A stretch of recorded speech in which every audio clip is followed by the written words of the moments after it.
మళ్ళీ ఒకసారి ప్రధాన ప్రతిపక్షంగా ఈ ప్రభుత్వ వైఫల్యాలను ఎండగట్టాల్సిన బాధ్యత కూడా మా మీదనే ఉన్నది అని చెప్పి కూడా ఈ సమావేశం అభిప్రాయపడ్డది. తెలంగాణ కోసం జరిగిన త్యాగాలు, తెలంగాణ కోసం చేసిన పోరాటాలు ఇవేవి నిష్ఫలం కావద్దు అంటే, ప్రజల త్యాగాలు వృధా కావద్దు అంటే ఈ ప్రభుత్వాన్ని ఎండగట్టాల్సిన బాధ్యత ఖచ్చితంగా ఉన్నది అని చెప్పి కూడా సమావేశంలో అభిప్రాయం వ్యక్తమైంది. సాధించిన తెలంగాణని ఎన్నో రంగాల్లో కేసీఆర్ గారు అగ్రస్థానంలో నిలిపితే మరి చేతగాని కాంగ్రెస్ ప్రభుత్వం ఈ ఒక్క సంవత్సర కాలంలోనే మరి సంక్షోభంలోకి నెట్టిన పరిస్థితిని కూడా చాలామంది ప్రస్తావించడం జరిగింది. అందుకే తెలంగాణలో 430 మంది రైతుల ఆత్మహత్యలు, 57 మంది పిల్లలు గురుకులాల్లో చేసుకున్న ఆత్మహత్యలు, ఆటో డ్రైవర్లు 100 పైగా జరిగిన ఆత్మహత్యలు, 30 పైగా నేత కార్మికుల ఆత్మహత్యలు, నిన్న మొన్న రియల్ ఎస్టేటు వ్యాపారుల ఆత్మహత్యలు కూడా ఏవైతే చూస్తూ ఉన్నామో వీటన్నిటి గురించి కూడా చాలా వివరంగా చర్చ జరిగింది. తెలంగాణ ప్రజల కన్నీళ్లను అర్థం చేసుకునే పార్టీగా, తెలంగాణ ప్రజల ఆర్తిని అర్థం చేసుకునే పార్టీగా, వారి కష్టాలను దూరం చేసే పార్టీగా టీఆర్ఎస్ పార్టీ ఒకవైపు రజతోత్సవ సంబురాలు చేస్తూనే మరొక వైపు నిరంతరం ఈ సంవత్సరం ప్రజా పోరాటాలు కూడా చేయాలి, వివిధ వర్గాల సమస్యలను కూడా తప్పకుండా ముందుండి నడిపించాలి అనే నిర్ణయాన్ని కూడా తీసుకున్నాం. ఇందాక నేను ప్రస్తావించిన కొన్ని వర్గాలు మాత్రమే కాకుండా ఇతర సమస్యలను కూడా ప్రధాన ప్రతిపక్షంగా ముందుండి పోరాటం చేయాలని చెప్పి కూడా కేసీఆర్ గారు దిశానిర్దేశం చేశారు.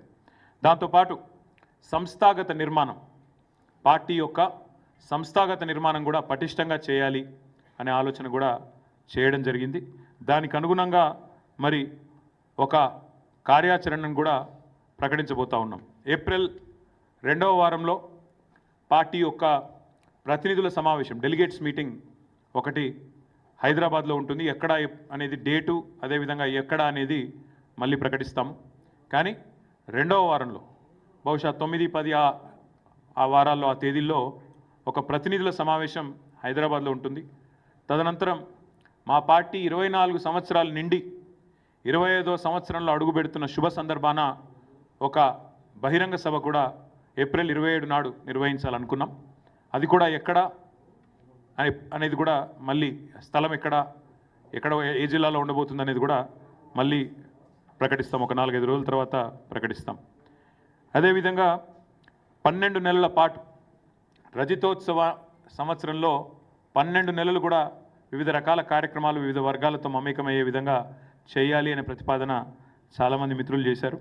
కాబట్టి దాన్ని కూడా తప్పకుండా చాలా విస్తృతంగా చేపడతాం. సభ్యత్వ నమోదు కార్యక్రమం పార్టీ యొక్క గ్రామ కమిటీలు, వార్డు కమిటీలు, మండల కమిటీలు, పట్టణ కమిటీలు, జిల్లా మరియు రాష్ట్ర కమిటీ, తర్వాత అక్టోబర్ మాసానికి వచ్చేసరికి మా పార్టీ యొక్క రాష్ట్ర అధ్యక్ష పదవి ఎంపిక, ఇవన్నీ కూడా ఈ సంవత్సరమే జరగబోతా ఉన్నాయి. కాబట్టి ఒకవైపు రజతోత్సవ సంబురాలు, మరొక వైపు పార్టీ నిర్మాణం, ఇంకోవైపు ప్రజా పోరాటాల మీద మరి సమాలోచనలు, ఇవన్నీ కూడా కేసీఆర్ గారు చాలా వివరంగా చెప్పారు. దాంతోపాటు మిత్రులు కొన్ని మంచి సూచనలు కూడా వచ్చినాయి. శిక్షణా శిబిరాలు నిర్వహించాలి. మన పార్టీ కార్యకర్తలకే కానీ, విద్యార్థి విభాగమే కానీ, ఫ్రంటల్ ఆర్గనైజేషన్స్ అయిన మహిళా విభాగం, మైనారిటీ విభాగం, కార్మిక విభాగం, వీరందరినీ కూడా యాక్టివేట్ చేయాలి. శిక్షణ కార్యక్రమాలు, సోషల్ మీడియా కమిటీలు ఇవన్నీ వేయాలని చెప్పి కూడా చాలామంది మిత్రులు సూచనలు చేసినారు. మరి వాటిని కూడా దాదాపు ఇందాక నేను చెప్పినట్టు 30 మంది మిత్రులు ఎవరెవరైతే మాట్లాడినారో ఇవన్నీ కూడా చాలా వివరంగా చర్చ జరిగింది. అదేవిధంగా చాలామంది ప్రజా సమస్యలు కూడా చాలా విస్తృతంగా చెప్పారు. ఇంకా ఎండాకాలం రానేలేదు, కరెంటు కోతలు, తాగునీటి ఇబ్బందులు, విద్యా వైద్యం విషయంలో దారుణ వైఫల్యం, ఇవన్నీ కూడా ఇవాళ ప్రజలు ఎత్తి చూపుతూ ఉన్నారు. వాటి విషయంలో కూడా విస్తృతమైన చర్చ జరిగింది. అదే మాదిరిగా ఈరోజు ఈ ప్రభుత్వం కేంద్రం మీద పోరాటం చేయడంలో, మన హక్కులను కాపాడడంలో విఫలమవుతుంది అనే మాట కూడా ఇవాళ సమావేశంలో చర్చకు వచ్చింది. ముఖ్యంగా కృష్ణా జలాల విషయంలో కాంగ్రెస్ పార్టీ, కాంగ్రెస్ ప్రభుత్వం రాష్ట్ర ప్రయోజనాలతో చెలగాటమాడుతున్నదనే మాట కూడా మిత్రులు నల్గొండ జిల్లాకు సంబంధించి జగదీష్ రెడ్డి గారు, మహబూబ్నగర్ సంబంధించి నిరంజన్ రెడ్డి గారు, ఇంకా శ్రీనివాస్ గౌడ్ గారు, ఇతర మిత్రులు కూడా ఈ విషయంలో చాలా విస్తృతంగా వారు కూడా చర్చ పెట్టడం జరిగింది. ఈ అంశంలో కూడా ఖచ్చితంగా కృష్ణా జలాల విషయంలో తెలంగాణకు గనక ఈ కాంగ్రెస్ ప్రభుత్వం అన్యాయం చేసేదానికి ఇదే మాదిరిగా ప్రేక్షక పాత్ర వహిస్తూ కేంద్రం మీద పోరాటానికి నడుము బిగించకపోతే మా పార్టీ తరఫున తప్పకుండా కార్యాచరణ కూడా రూపొందిస్తాం, పోరాటాలు కూడా చేస్తాం. అట్లాగే ఇవాళ ఈ రాష్ట్రంలో ఒక విచిత్రమైన పరిస్థితి కనబడుతూ ఉంది. ఎందుకంటే 8 మంది బీజేపీ పార్లమెంట్ సభ్యులు ఉన్నప్పటికీ 8 పైసలు కూడా మనకు బడ్జెట్లో వచ్చిన పరిస్థితి లేదు. 8 మంది బీజేపీ, 8 మంది కాంగ్రెస్, 2 పార్టీల ఎంపీలు ఉన్నప్పటికీ రాష్ట్రానికి దక్కింది మాత్రం గుండు సున్నా అనే విషయం కూడా చర్చకు వచ్చింది. ఏ రకంగా ఇవాళ ఆంధ్రప్రదేశ్లో 16 మంది ఎంపీలతో అక్కడ కేంద్రంలో భాగస్వాములుగా ఉన్న టీడీపీ వాళ్ళకి ఏ రకంగా లాభం జరుగుతున్నది, ఇవన్నీ కూడా చర్చకు వచ్చినాయి. ఏ రకంగా తెలంగాణ ప్రజలు కూడా తమ పాత్ర, బీఆర్ఎస్ అనే పార్టీ తమ ఇంటి పార్టీ ఢిల్లీలో ఉంటే ఖచ్చితంగా ఈ హక్కులను సాధించే దానిలో కానీ, పోరాటం చేసే దానిలో కానీ, కేంద్రం మెడల్ వంచే దానిలో కానీ ఏ రకంగా గతంలో పోరాడింది మీరు చూసినారు. తప్పకుండా ఆ విషయంలో కూడా విస్తృతమైన చర్చ కూడా జరిగింది. ఇంకా చాలా విషయాలు చర్చించడం జరిగింది. కానీ ముఖ్యంగా నేను చెప్పాలనుకున్నది ఈ మెంబర్షిప్ డ్రైవ్, సంస్థాగత నిర్మాణం ఈ సంవత్సరం ఉంటుంది, పార్టీ కమిటీల నిర్మాణం ఉంటుంది, బ్రహ్మాండంగా రజతోత్సవ సంబురాల నిర్వహణ ఉంటుంది, ప్రజా పోరాటాలు కూడా, ప్రజా సమస్యల మీద పోరాటాలు కూడా ఉంటాయి. మధ్యలో ఎన్నికలు వచ్చినాయి అనుకోండి, స్థానిక ఎన్నికలు, సాంస్థిక సంస్థల ఎన్నికలు వస్తే వాటిని కూడా, అంటే this year is going to be very busy for BRS, will be a very very busy year. వచ్చే ఏప్రిల్ 27 దాకా, అంటే 2026 ఏప్రిల్ 27 దాకా కూడా విస్తృతమైన కార్యక్రమాలు నిర్వహిస్తాం. సంస్థాగతంగా నిర్మాణం చేసుకుంటూనే మరి ముందుకు సాగుతాం. మిగతా విషయాలన్నీ కూడా రాబోయే 4-5 రోజుల్లో పెద్దలు కేసీఆర్ గారు నిర్ణయించిన తర్వాత కమిటీలు, వివిధ బృందాలు ఎవరెవరు ఏం పని చేయబోతా ఉన్నారు, ఏ రకంగా ఈ రజతోత్సవ నిర్వహణలో పాల్పంచుకోబోతూ ఉన్నారు, సంస్థాగత నిర్మాణంలో ఏ రకంగా మరి ఎప్పుడు మెంబర్షిప్ డ్రైవ్ స్టార్ట్ చేస్తాం, ఇవన్నీ కూడా వివరంగా. అల్టిమేట్గా ఈ సమావేశంలో కేసీఆర్ గారు ఒకటే మాట చెప్పారు, అది చెప్పి నేను ముగిస్తాను. పార్టీలు గెలుస్తుంటాయి, ఓడిపోతుంటాయి, ప్రజాస్వామ్యంలో ప్రజలు గెలవాలి, తెలంగాణ సమాజం గెలవాలి. ఇది మా ఆలోచన విధానం. ఇది బీఆర్ఎస్ యొక్క ఈరోజు సమావేశం యొక్క సారాంశం. Thank you. వాళ్ళు అసెంబ్లీ పెట్టడానికి భయపడుతున్నారు బ్రదర్. ఇప్పుడు దాని గురించి అసెంబ్లీ పెడతానికి భయపడుతున్నారు కదా.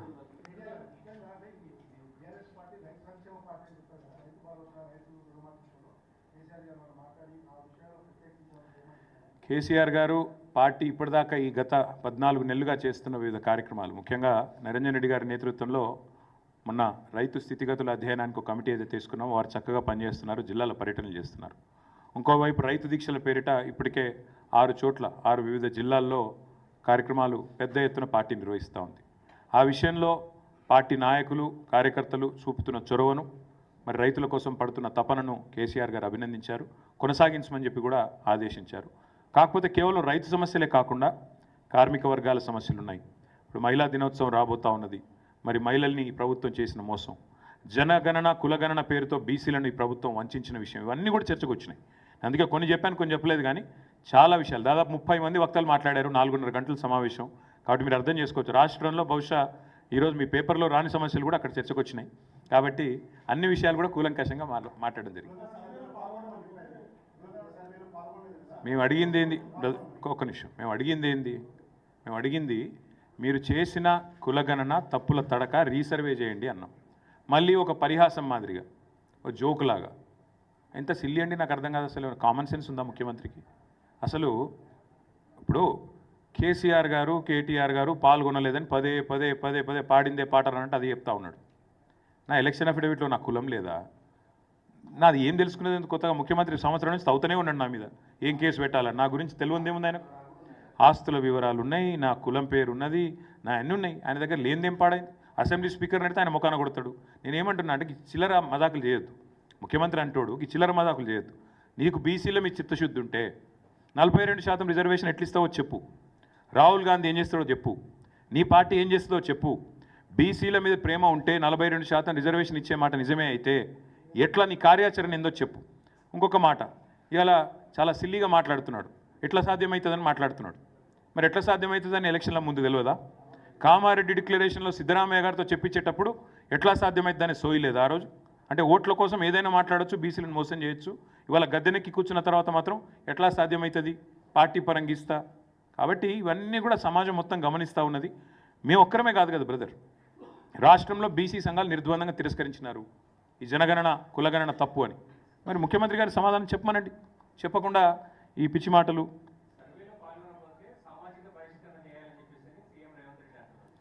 ఎవరిని ఎవరు బహిష్కరిస్తారో చూద్దాం బ్రదర్. ఎందుకంటే ఆయన ఎవరు దేక్తలేడు, ఆయన బాధ ఆయనకుంది. మంత్రులు పట్టించుకుంటలేరు, పార్టీలో వర్కింగ్ ప్రెసిడెంట్ పట్టించుకుంటలేడు, ప్రజలు పట్టించుకుంటలేరు. బయటకు పోదామంటే భయం అవుతుంది, ఇంట్లో కూడా పట్టించుకుంటారో లేదో డౌటు. నేను ఏమంటున్నా అంటే ఈ పిచ్చి మదాకులతో ఎక్కువ రోజులు టైంపాస్ ముచ్చట్లతో గవర్నమెంట్ నడపలేము. బజార్ భాష మాట్లాడడం ఈజీ, కేసీఆర్ గారు ఇదివరకు చెప్పారు. బజార్ భాష మాట్లాడి 4 డైలాగులు పంచ్ డైలాగులు కొట్టడం ఈజీ, పరిపాలన చాలా కష్టం. అలా కూర్చుంటే తెలుస్తుంది. ఇవాళ ఎవరి సత్తా ఏందో ప్రజలకు అర్థమైంది. పరిపాలన సామర్థ్యం ఏందో ఇప్పటికే అర్థమైంది. ఇంకా రానున్న రోజులు అన్నీ తేలుతాయి. ఇక చాలేమైంది, ఇక చాలా చెప్పాను కదా. దేనికి 35 సార్లు పోయి పీకిందేముంది, కొత్తగా పీకేదేముంది.